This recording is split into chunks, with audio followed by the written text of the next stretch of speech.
सनी ठीक उसके सामने खड़ा था। सनी के दोनों हाथ अपनी कमर पर थे। उसने रिया की आंखों में आंखें डालकर कहा, समझ गया, मैं सब समझ गया। समझ गया, मैं सब समझ गया। क्या समझ गए? मैं सब समझ गया कि कब तुम गेम खेलते हो, चोरी छुपे घर से बाहर जाते हो और फिर टेरेस पर जाकर गेम खेलते हो। तुम अभी अंदर चलो, वो खड़ूस मिस मैरी आ चुकी हैं तुम्हें पढ़ाने। बहुत गुस्से में हैं, कब से तुम्हारा वेट कर रही हैं। अंदर जाते ही रिया को डाइनिंग टेबल पर सर पर हाथ रखी एक औरत दिखी। रिया को देखते ही वो गुस्से से चेयर पर से उठी और बेडरूम में चली गई। रिया ने सनी की ओर देखा। सनी खुद बहुत डर गया था। उसने धीरे से रिया के कानों के पास आकर कहा, तुम सिर्फ ये कह देना कि तुम्हें भैया ने नीचे बुलाया था, बाकी मैं संभाल लूंगा। ये कहते हुए सनी ने रिया को बेडरूम में छोड़ दिया और दरवाजा बंद कर लिया। मिस मैरी ने राइटिंग टेबल पर रखी रूलर उठा ली और रिया से कहा, बेवकूफ तो तुम हो ही, लेकिन अब बदतमीज भी हो गए। रोज रोज तुम्हें इस रूलर से पीटती हूँ ताकि तुम गलतियां ना करो, मगर तुम हो कि सुधरने का नाम ही नहीं लेते। ये बात सुनकर रिया को बहुत गुस्सा आया। तब बेडरूम का दरवाजा खुलने की आवाज आई। रिया ने पीछे मुड़कर देखा तो उसके सामने रोहित मारवा खड़ा था। रोहित मारवा को देखकर रिया का सारा गुस्सा गायब हो गया। Hi dad. रिया की ये मुस्कान देखकर रोहित सरप्राइज हो गया, क्योंकि आर्यन कभी इस तरह रोहित को ग्रीट नहीं करता था। रोहित ने मिस मैरी के हाथ में रूलर देखी।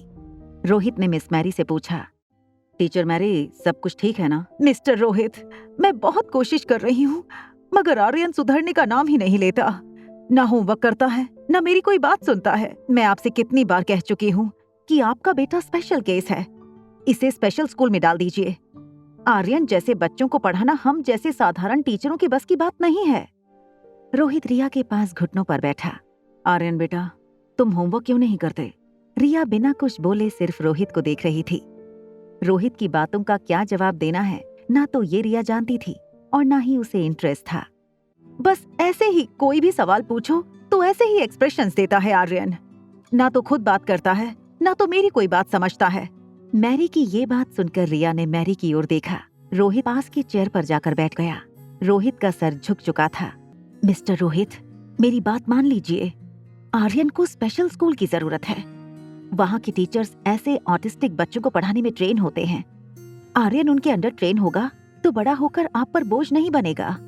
रोहित ने अपने सर से हाथ हटाया और बिना मिस मैरी को देखे जोर से आवाज लगाई, सनी, सनी यहाँ आओ। रोहित को इतनी जोर से चिल्लाते सुन सनी दौड़कर बेडरूम में आया। वो घबराकर रोहित से पूछने लगा, क्या हुआ भैया? सनी, एक काम करो, मिस मैरी को पूरे साल की फीस दे दो और उनसे कह देना कि अगर वो आर्यन को नहीं पढ़ा सकती तो हम किसी और को ढूंढ लेंगे। रोहित की ये बात सुनकर मिस मैरी शॉक हो गईं। मैं मनाली की बेस्ट टीचर हूँ, जो मैं नहीं कर सकती वो मनाली की कोई टीचर नहीं कर सकती। ये कहकर मिस मैरी कमरे से बाहर जाने लगी। तभी रिया को लगा कि मिस मैरी को इस तरह बिना किसी सजा के जाने दिया तो वो आर्यन जैसा बर्ताव किसी और बच्चे के साथ भी कर सकती है। तो वो रोहित के पैरों से लिपट कर बोली, आई एम सॉरी डैड, मेरी वजह से आपकी बहुत बदनामी हुई है। I am really sorry dad, मैं आप जितना स्मार्ट और इंटेलिजेंट नहीं हूँ और मेरी माँ की तरह बेवकूफ और बदतमीज हूँ। आर्यन की ये बात सुनकर रोहित को बहुत बड़ा शौक लगा और आर्यन के मुंह से ये सारी बात सुनकर रोहित रिया के बिल्कुल सामने जमीन पर बैठ गया। उसे दोनों हाथों से पकड़कर पूछा, नो आर्यन, ऐसी कोई बात नहीं, लेकिन तुम्हें ये सब किसने कहा? रिया ने अपना हाथ ऊपर करके दरवाजे पर खड़ी मिस मैरी की ओर इशारा कर दिया। रिया रोहित के पीठ के पीछे उसे कंधे से पकड़कर छुप गई। मिस मैरी को समझ नहीं आ रहा था कि वो क्या करें। मिस्टर मारवा, आर्यन झूठ बोल रहा है। तभी रोहित के पीछे छुपी रिया ने अपना मुंह बाहर निकाला। Sorry teacher, please don't start hitting me again. Rohit की आंखों में गुस्सा देखकर मिस मैरी घबराकर मेन डोर की ओर भागने लगी। मेन डोर के बाहर रोहित के गार्ड्स ने मिस मैरी को रोक लिया। रोहित ने रिया के माथे पर हाथ घुमाते हुए कहा, आर्यन बेटा, तुम थोड़ी देर खेलो, डैड अभी आते हैं। मिस मैरी को पता चल गया था कि अब बचने का कोई रास्ता नहीं था। रोहित मिस मैरी के पास आकर रुक गया और अपनी जेब से फोन निकालकर डायल करते हुए बोला, अभी आगे की पूछताछ आपसे पुलिस ही करेगी। आई विल मेक श्योर कि आप पर चाइल्ड हैरेसमेंट का ऐसा केस हो। ये सुनते ही मिस मैरी ने रोहित के पांव पकड़ लिए।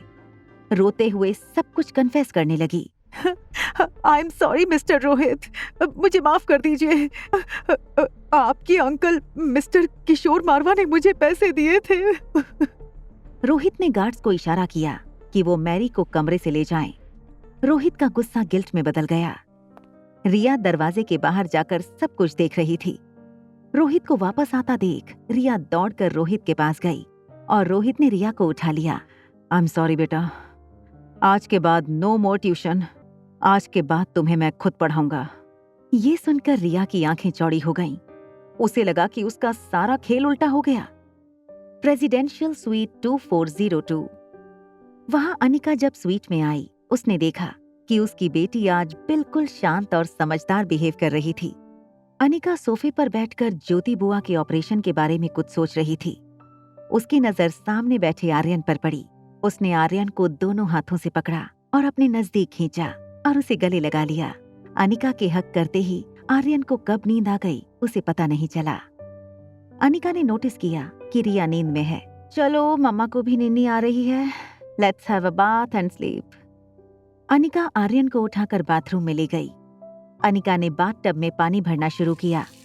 तभी आर्यन की नींद खुली और उसे इस बात का एहसास हुआ कि अगर अनिका ने उसे नहलाया तो अनिका को पता चल जाएगा कि वो रिया नहीं है और फिर उसके और रिया के सुपर पावर्स चले जाएंगे।